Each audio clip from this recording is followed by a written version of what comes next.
What's up, everybody? Welcome back to the Board Game Sensei YouTube channel, and welcome back to the dojo. Guys, today I have a little bit of a different video for you. Today I'm going to be talking about a New Year's resolution that I have set for myself, and maybe that we all can set for this year, right? So today I want to talk to you about stop buying board games, or at least for now, right? At least in 2026, let's stop buying board games. I have for you here, I have about 7 points, and don't worry, this video is not going to be too long. I hope it's not going to be too long. And I have 7 points here that I want to share with you guys about why I'm not going to be buying board games, at least this year in 2026. And I'm going to be playing most of my shelf here. Now, it's going to be a whole lot harder than it sounds, right? I'm going to be honest with you. It's going to be a whole lot harder than what the points I give is going to sound, because as board gamers, we love board games, right? We love playing board games, we love buying board games, and we just, if we're not careful, we can get caught up in the hype, we can get caught up in everything that's going on, the Kickstarters, and I'll be talking about that stuff later, here a little bit later, and we can get in a cycle, right? We get in a vicious cycle of buying games and not playing them. And that goes on to my number one point, or my first point rather, that is we already own more games than we realize. Let's be honest. Most gamers, or at least the hobbyists in the game, the collectors, I put in quotes, gamers, we own far more games than really we've really explored. Right? I mean, I can't tell you. I have over a little bit over 200 games in my collection, and I haven't fully explored every game. I mean, I have about probably a rotation of maybe 10, 15 games that we get to the play, or to the table rather, that we play, that we've enjoyed, that we've explored. And there's what, 100 and something other games that honestly I haven't even touched. I haven't even scratched the surface of. See, because what happens is many games, they'll get played once, or even many games, they'll never get played at all. And then we put them on the shelf and we never touch them again. And I got some games here right that you see in front of you that I haven't touched since I bought them and took them out of the shrink and then unpunched out everything, but I haven't touched since then, right? So I mean, are this is a problem for me, at least in the hobby. We buy games and we shelve them, and they never get they never get played, at least for a long time, right? But then we also realize too, when it comes to the hobby, buying more games doesn't increase the fun. Because the buying the games, what it does is it increases our backlog guilt, right? That's what it increases. Because what we're doing is we're buying all these games and we're seeing all these cool games that we like and all these cool games that we have, and then they just get put on the shelves, they get put on the floor, they get put in storage, and we're looking at them and we just feel guilty for buying all these games, right? So the problem isn't a lack of games, because there are thousands and thousands of games, but it's a lack of time, right? We don't have time, or we don't make time to play the games that we bought. And so it's not a lack, it's about a matter of time. So that's number one. We already own more games than we realize. And that goes into the next point, and that's board games that we have get better with repeated plays, right? They get better with repeated plays. So many games, right? When we get a game out to the table and we play them, they don't shine until maybe the second play, or the third play, or the fourth play, or the fifth play. And what I do a lot, I'm going to stick this with myself because I do this a lot, is I'll buy a game, I'll play it once, and I'll shelve it. And then I think to myself, man, that was such a fun game. I can't wait to get that back to the table. And then 2, 3 years comes and the game still has not reached the table, right? It's just, let me make sure I'm still recording here. Yep, I'm still recording. Good. Okay, so we're just making sure. But we just buy these games and then we don't play them a second time, or we don't play them. Maybe we get them played a second time, but we don't play them a third time. We don't play them a fourth time, a fifth time, sixth time, seventh time. You keep on going there, right? But many games, they don't shine really until the second, third, fourth, fifth plays. And I'm starting to realize that the more I go deeper into the hobby and the more I actually play these games. Also, what else gets better with repeated plays? That's where we learn strategies. We learn how a game can be balanced. We learn how player interaction can improve over time as we get these games played and as we get them to the table. and we play them for the second, third, fourth, fifth time. And the more we play, the better the game can get. See, because first games, really, they're often learning games, right? For instance, we just got in a second game of Grim Coven, maybe a third. It's my third. But it's my gaming group's second game of Grim Coven we got in the other night or last night.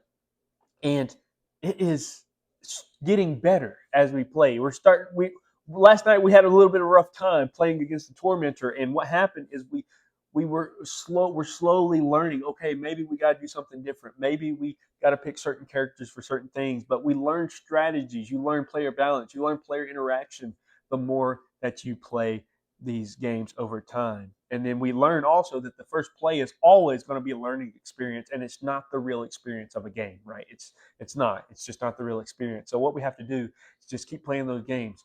Maybe you play a game once, you didn't like it. I would encourage you, right? Play the game again. Play it again and play it again until maybe a fifth, sixth, seventh time. Maybe even go 10 plays and then decide, hey, this game just isn't for me. It's not for us. It's not for my gaming group. Now, sometimes playing it one time, you can tell if the game's not for you or not. So the point is this: it's hard for us to really know a game after one play. So let me encourage you: play repeatedly. Keep getting those games out. Play them over and over again. Set a goal for yourself, right, this year, to play those games again and again, right? And then on to the third point. So we have here buying more games. Here's a good one: steals time from playing. You say, what? Yeah. Buying more games steals time from playing. I mean, think about it, right? We research these games all the time, especially we see we see people who get maybe review copies of games and stuff like that. And we research these games and we watch reviews, maybe we watch playthroughs, and even shopping, right? Even the shopping, it takes time. And really, rather than playing that game, right? We just sit around and we watch other people play it, and that's no fun, right? That's not a lot of fun. But and then also another thing under this point is learning new rules over and over. Let's be honest, it can lead to board game burnout, right? I mean, it's just like anything and just like any hobby. When you're doing something consistently and you're doing something maybe just to try to get new games played or try to catch up on the new hype or whatever it may be, you'll eventually burn out. And that's my goal for this year, is not to burn out from playing board games, because there's a reason, excuse me, why we got into this hobby, right? There's a reason why I got into this hobby. I did it to be able to play with friends, to play with family, to, hey, crack open some solo games and play solo games and learn that game, so that way I can learn the strategies and get good at that game, right? So fewer games, when we buy fewer games, what does that equal? That equals more time actually playing games. So there was a time where I told myself, right, I'm sticking to 40, 50, 60 games, right? Obviously, as you can see behind me, as you can see on the table, and there's some games in the other room, that didn't happen, right? So now it's taken me more time to try to play big games when I could have stuck with 40, 50, 20, 60, however it may be, games, and it would have had more time to play them, because you're learning those games, you're getting them to the table and stuff like that. So fewer games equals more time actually playing. So the takeaway from this point is less buying equals more playing, right? So that's another goal of mine again. So we go to number 4, and so we have 3 more after this one. So stick with me, and this is helping me, right? So number 4 is this: our shelf of shame, let's be honest, equals hobby stress. Shelf of shame equals hobby stress.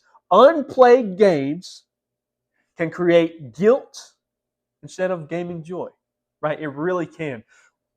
I don't know about you, but every time I look at my unplayed games, right, and I stare at them and I'm thinking about all these other games that I have played, and I look at the other games that I haven't played, I get a little bit of a sense of guilt, right? Man, why did I buy those games if I'm not even playing them? Man, there can be so much more out there, and I'm sitting here and buying all these games instead of playing them and having fun with them, right?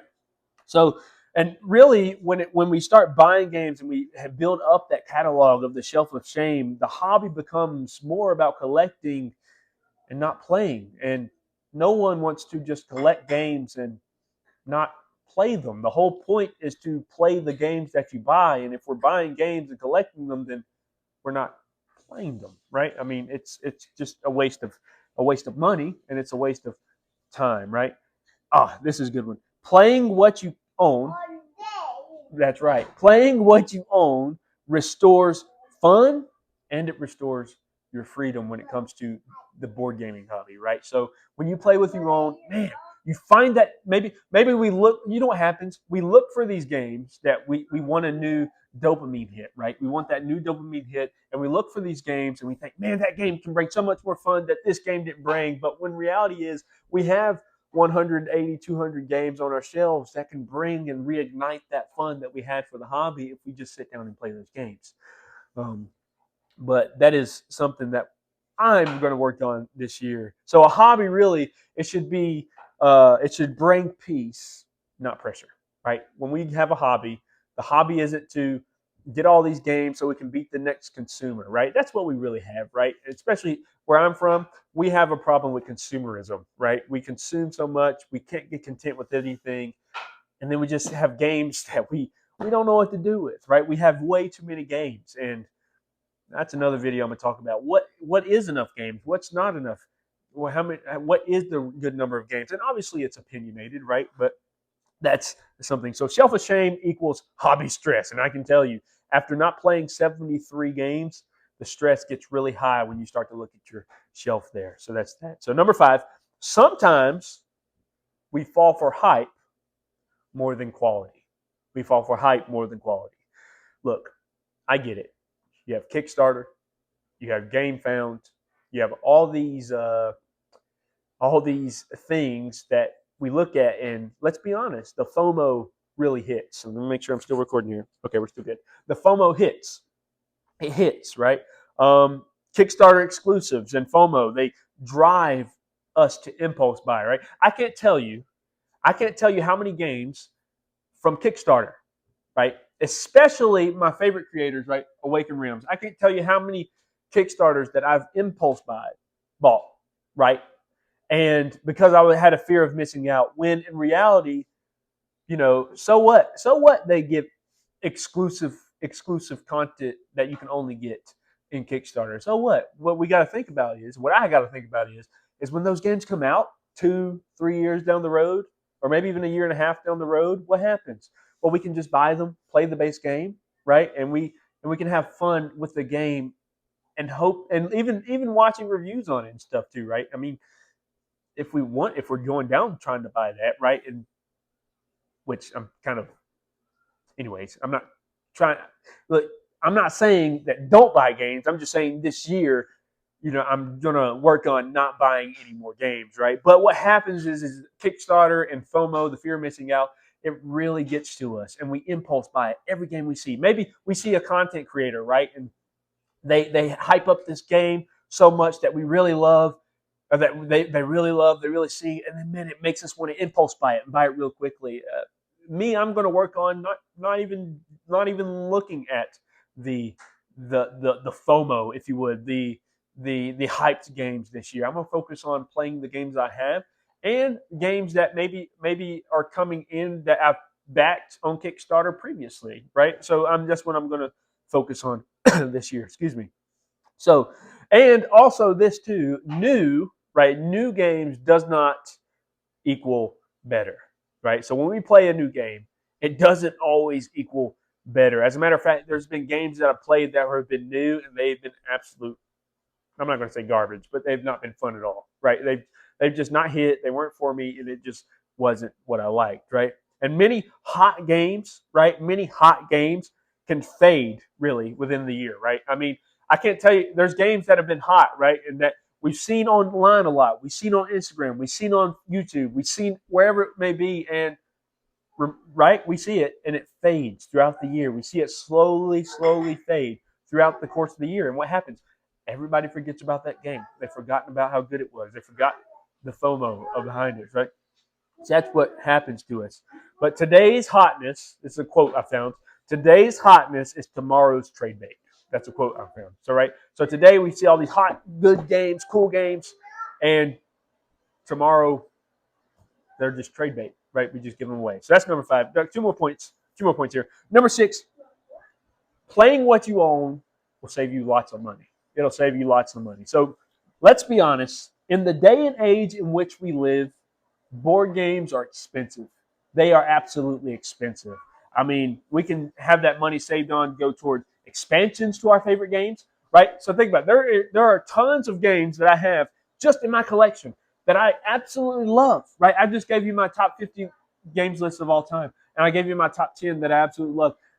Why buy a new board game, right? Why buy a new board game when I can go and I can buy the expansions to it and I can enjoy that game just as much and just more and even more. I'm thinking about Lost Ruins of Arnak, right? And how many expansions have came out for it and how excited I'd be just to get the expansions to that game. So that is that there. So expansions, money saved can go toward expansions to our favorite games. Also, money saved can go to game nights, right? You can buy your favorite snacks. You can get storage for your games, or maybe even save up to go to a convention and you have money that you have saved up, and because you didn't buy games throughout the year, you have money now you've saved up for conventions, and now you can buy games at conventions. And really what I need to do is think, right? I need to stop and think, is this game I'm getting ready to purchase, right? Is this game I'm getting ready to purchase better than the other games I have? Or does it do the same thing another game that I have does, right? So really, the best budget that you can do in this hobby is playing what you paid for. That's the best budget in this hobby, playing what you paid for. And I'm going to try to do that is play what I paid for, right? I mean, we all know the prices of these games. Sometimes we pay $100, $200 on a game, right? And we don't even get our money's worth because we're not playing the games that we paid for, right? So that's that. And also, obviously, it saves your money. So all the other responsibilities you have, I can't tell you how many times that I may have bought a game and the bill was due that day, or the power bill or the house bill was due that day, and you just feel that guilt, right? And you don't want that guilt hanging over your head, right? Or I don't, at least. But yeah, so playing what you own will save your money. And then we go on to the last point, and that's this: you build deeper experiences, or it's this: deeper experiences beat wider collections. This is one I'm excited to talk about because mastery is more satisfying than novelty, right? When we master a game, think about your favorite game of all time. Mine this year was Wonderland's War, right? When we can get that game out and we can master it, right? We played that game so many times and we mastered that game. Man, you know the satisfaction that you feel when you play that game many, many times and you mastered the characters, you've mastered the strategies and skills, and you can be competitive with your friends. And even if you teach new friends the game, you can be competitive with them, and you can teach them how to play the game better. And you can have those deeper moments. You can have those more satisfying times. And familiar games also lead to faster setup. You can get these games out and put them out on the table quick. I can set up Wonderland's War faster than I can Nemesis. Let me switch that around. I can set up Nemesis faster than I can some of these other games because we played Nemesis so much. What used to take 20, 30 minutes for setup in Nemesis now takes half that time, 15, 10 minutes, because the familiarity of the game and the familiarity of getting it to the table helps with that.